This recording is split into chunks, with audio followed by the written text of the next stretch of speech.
We start our number puzzle by multiplying 5 and 2, which equals 10. 7 is the x term, so that goes into the bottom. We want to find a factor pair of 10 that sums to 7.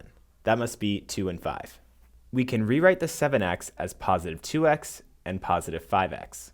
Now we use factoring by grouping to finish out our problem. From the first two terms, I can factor out an x, leaving me with 5x plus 2. The second two terms are a little bit tricky. They don't share a factor of 5, of x, or 2, but they do share a factor of 1. We can always factor out a 1 if it appears that two terms do not have common factors. Our final factored form is x plus 1 times 5x plus 2. I want to acknowledge that there's other ways to factor this. You might have switched the 5x and the 2x and then continued factoring by grouping. That would work as well. As a quick check on the end, we can do some mental math to make sure this factored form is equal to this polynomial.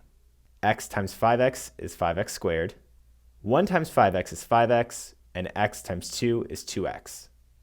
If I add 5x and 2x together, I'll get 7x. And finally, 1 times 2 is positive 2.